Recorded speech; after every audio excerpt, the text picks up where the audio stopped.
Pourtant, les femmes, quelques-unes en tout cas, sont là et bien là. Comment apparaissent-elles? Comment sont-elles visibles? Quels mots emploie-t-on pour parler d'elles? Brigitte Grésy, avec la commission Reiser, a analysé l'image des femmes dans les médias afin d'y débusquer les idées reçues, les stéréotypes. Les stéréotypes, c'est la chose la pire qui existe.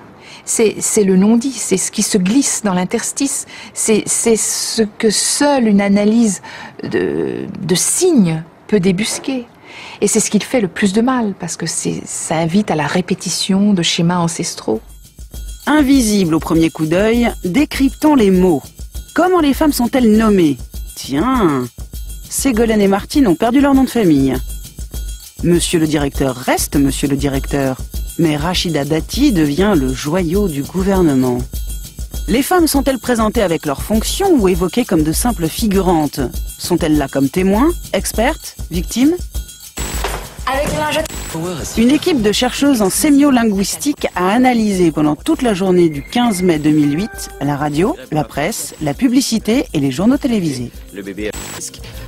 Notre rapport, ça a consisté à donner les lunettes, des lunettes pour débusquer les choses, pour lire les signes, pour essayer de casser cette soi-disant neutralité et de montrer que derrière cette neutralité, il y avait en fait des stéréotypes et il y avait en fait une inégalité de représentation. On a l'impression que le monde demeure clivé.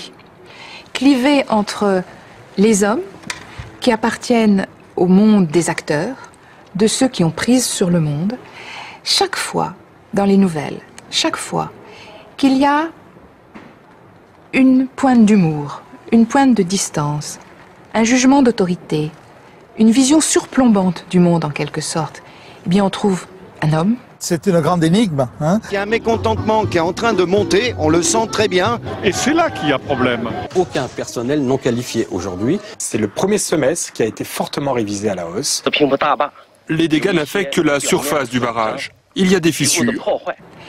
Et chaque fois qu'on a affaire à l'émotion, à une vision proche de l'oikos, du foyer, très souvent, c'est une femme. Les grands-parents sont pas disponibles, ça m'arrange. Donc moi j'en ai un qui a classe et l'autre il n'a pas classe, donc il va aller chez sa nounou. On sait qu'elle n'a rien de génétique, donc si elle a rien de génétique, pourquoi est-elle comme ça?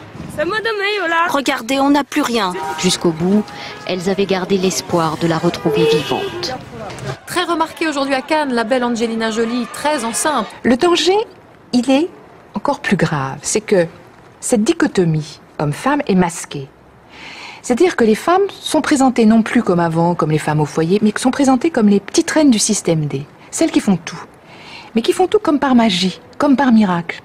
Sans que soient nommés les freins, sans que soient nommés les blocages. Et pire encore, avec l'impression et l'intuition qu'on leur dit « Mais vous voyez, vous travaillez, vous êtes là, que demandez-vous de plus ?»